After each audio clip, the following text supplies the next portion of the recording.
Hello friends, मैं doctor Amit Maheshwari आप सभी का स्वागत करता हूं आज के इस ट्रेनिंग वीडियो में। फ्रेंड्स, आज हम बात करेंगे जीएसटी के बारे में। ये जीएसटी क्या है और जीएसटी के आने पर हमारे देश में व्यापारी को और सर्विस प्रोवाइडर को क्या लाभ और क्या हानियां होंगी। जीएसटी के आने पर कौन कौन सी चीज़ें महंगी हो जाएंगी और कौन कौन सी चीज़ें सस्ती हो जाएंगी। जीएसटी यानी गुड्स एंड सर्विस टैक्स। दोस्तों, गुड्स एंड सर्विस टैक्स को जानने से पहले हमारे देश की अर्थव्यवस्था में टैक्स के संरचना को थोड़ा सा समझ लेते हैं। हमारे देश में सामान्यतः दो तरह के टैक्स लगाए जाते हैं, एक डायरेक्ट टैक्स और दूसरा इनडायरेक्ट टैक्स। डायरेक्ट टैक्स वो टैक्स होते हैं जिनका भुगतान अप्रत्यक्ष रूप में सरकार को करते हैं, जिसे हम प्रत्यक्ष कर भी कहते हैं। जैसे इनकम टैक्स वो टैक्स है जो सीधा एक व्यक्ति गवर्नमेंट को पे करता है, इसीलिए इसको डायरेक्ट टैक्स कहते हैं। इसके अलावा बहुत सारे टैक्सेस जो इनडायरेक्ट रूप में हम गवर्नमेंट को पे करते हैं, उन सभी को इनडायरेक्ट टैक्स या अप्रत्यक्ष कर कहते हैं। हमारे देश की अर्थव्यवस्था का संचालन हमारे देश की कर प्रणाली पर निर्भर करता है, क्योंकि कर के माध्यम से ही सरकार को आय प्राप्त होती है और सरकार जो कर से आय प्राप्त करती है उसको सार्वजनिक सुविधाएं प्रदान करना, देश की सुरक्षा और देश के आर्थिक विकास में उसका प्रयोग करती है। भारतीय अर्थव्यवस्था में कर प्रणाली की मार सीधा एंड यूजर पर पड़ती है, क्योंकि अर्थव्यवस्था में लगभग 17 से 20 तरह के टैक्स लिए जाते हैं और हम अपनी आय का 30 से 35% कर में भुगतान कर देते हैं। आइए इसको एक उदाहरण के माध्यम से समझते हैं। हम जो आय कमाते हैं उस पर हम इनकम टैक्स देते हैं। इसका मतलब इनकम कमाने के बाद जो हमने टैक्स का भुगतान कर दिया वो हमारी इनकम आफ्टर टैक्स हो गई। मतलब उस आय पर हम कर पहले से दे चुके हैं, लेकिन जब हम उस आय का प्रयोग अपने सुविधाओं को पूरा करने के लिए, अपनी वस्तुओं को खरीदने के लिए करते हैं, तो दोबारा से हम टैक्स का भुगतान करते हैं। उदाहरण के लिए मान लीजिए आप बाजार से कोई प्रोडक्ट खरीदते हैं। आपने एक शॉपिंग मॉल से एक शर्ट खरीदा। जब आप शर्ट खरीदते हैं, जो इनकम जिस पर आप पहले से टैक्स पे कर चुके हैं वो टैक्स पे करने की बाद की इनकम है, लेकिन जब भी आप प्रोडक्ट खरीदते हैं तो उसके लिए आप वैट सेल्स टैक्स पे करते हैं, जबकि आपकी इनकम पहले से ही टैक्स कटने के बाद आपको प्राप्त हुई है, परंतु उस बची हुई आय पर भी आप दोबारा से टैक्स पे करते हैं, जिसको हम इनडायरेक्ट टैक्स कहते हैं। ठीक इस तरह से उस बची हुई आय से आप बहुत सारी सर्विसेज का प्रयोग करते हैं, उस पर भी आपको टैक्स का भुगतान करना पड़ता है। उदाहरण के लिए आप यदि घर के टेलीफोन का भुगतान करते हैं उस पर आप सर्विस टैक्स पे करते हैं। आप क्रेडिट कार्ड का भुगतान करते हैं उस पर आप सर्विस टैक्स पे करते हैं। यदि आप मूवी देखने जाते हैं तो आप एंटरटेनमेंट टैक्स पे करते हैं। इसका मतलब शुद्ध आय प्राप्त करने के बाद भी आपको कई बार टैक्स दिया जाना पड़ता है। हमारी अर्थव्यवस्था में एक व्यक्ति लगभग 30 से 35% इनकम टैक्स के माध्यम से, चाहे वो डायरेक्ट टैक्स हो या इनडायरेक्ट टैक्स हो, सरकार को भुगतान करता है। जब किसी भी देश में बहुत अधिक इनडायरेक्ट टैक्स पे करने पड़ते हैं, उसकी वजह से वस्तुओं और सेवाओं की कीमत बढ़ती जाती है और कई बार तो ऐसा देखा गया है कि वही समान टैक्स हर एक राज्य में अलग दर से लगाए जाते हैं, जिसके कारण एक वस्तु एक राज्य में सस्ती होती है जबकि दूसरे राज्य में उसका मूल्य थोड़ा महंगा होता है।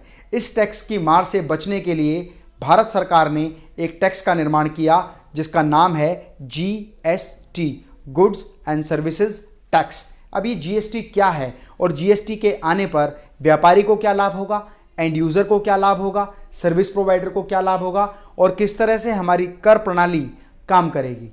दोस्तों, आज से 17 साल पूर्व प्रधानमंत्री श्री अटल बिहारी वाजपेयी जी ने सन 2000 में जीएसटी की नींव रखी।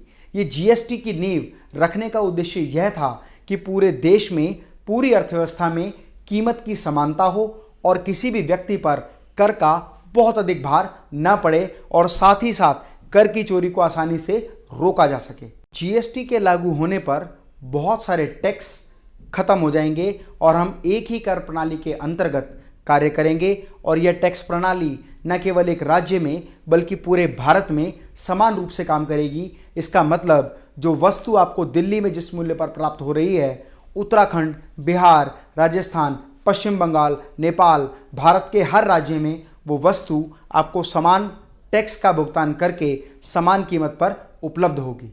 भारत में कुछ ही दिन पहले राज्यसभा और लोकसभा में पूर्ण बहुमत के साथ जीएसटी बिल पास हुआ। जीएसटी का उद्देश्य पूरे भारतवर्ष में एक समान कर प्रणाली का निर्माण करना है। आज पूरे विश्व में 165 से अधिक देश जीएसटी का अनुकरण करते हैं, इसीलिए वहां पर वस्तु और सेवाएं अन्य देशों की तुलना में सस्ती होती हैं। इसीलिए जीएसटी के लागू होने से पूरा देश सिंगल टैक्स प्रणाली के अंतर्गत आ जाएगा, जिसका लाभ हमारे देश के प्रत्येक नागरिक को होगा। आइए अब बात करते हैं कि जीएसटी के आने पर नागरिक को लाभ होगा या हानि, वस्तुएं महंगी होंगी या सस्ती, सेवाएं महंगी होंगी या सस्ती। टैक्स के विशेषज्ञ व जानकार ये मानते हैं कि जहां अर्थव्यवस्था में एक व्यक्ति को लगभग 30 से 35% का टैक्स का भुगतान करना पड़ता था, अब वो टैक्स का भुगतान 18% आ जाएगा, अर्थात 17 से 18% की बचत प्रत्येक व्यक्ति टैक्स के माध्यम से कर पाएगा।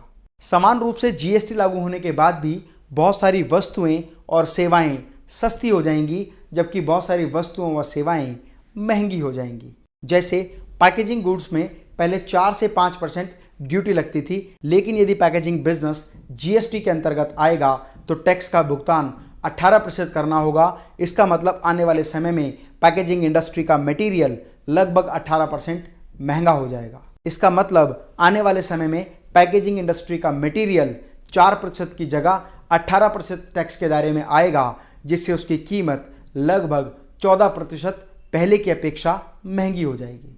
ठीक इसी तरीके से कपड़े भी पहले की अपेक्षा महंगे हो जाएंगे, क्योंकि कई राज्यों में कपड़ों पर 2 से लेकर 5% का टैक्स होता था। जब जीएसटी लागू होगा तो ये टैक्स 18% हो जाएगा, मतलब पहले की अपेक्षा कपड़े और अधिक महंगे हो जाएंगे। Mobile services, credit card, telephone bill की सर्विसेज पहले की अपेक्षा महंगी हो जाएंगी, क्योंकि पहले इन पर 15% सर्विस टैक्स लगाया जाता था, लेकिन जीएसटी आने पर यह प्रतिशत 18 हो जाएगा, तो अतिरिक्त 3% का भार व्यापारी और एंड यूजर के ऊपर पड़ेगा।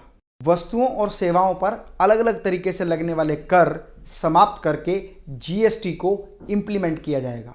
जीएसटी को मुख्य रूप से 3 भागों में बांटा गया है: सीजीएसटी, एसजीएसटी और आईजीएसटी। फ्रेंड्स, अगली वीडियो में हम बात करेंगे सीजीएसटी, एसजीएसटी और आईजीएसटी का प्रावधान किस तरह से बनाया जाएगा। साथ ही साथ प्रत्येक मैन्युफैक्चरर और सर्विस प्रोवाइडर को किस तरह से अपनी बुक्स को मेंटेन करना होगा, किस तरह से उनकी रिटर्न फाइल करनी होगी, किस तरह से सीजीएसटी, आईजीएसटी, एसजीएसटी को मेंटेन करना होगा। और यदि आप इसी तरह के इंफॉर्मेटिव वीडियो चाहते हैं तो मेरे इस चैनल को सब्सक्राइब करें, कमेंट बॉक्स में अपना सवाल जरूर लिखें। लाइव ट्रेनिंग प्रोग्राम अटेंड करने के लिए मेरी टीम से संपर्क करें और अपने राज्य में ट्रेनिंग प्रोग्राम ऑर्गेनाइज कराने के लिए मेरी टीम को कांटेक्ट करें। अपने व्हाट्सएप और फेसबुक के माध्यम से इस वीडियो को जरूर शेयर करें। मैं डॉक्टर अमित माहेश्वरी आपके सुनहरे भविष्य की कामना करता हूं।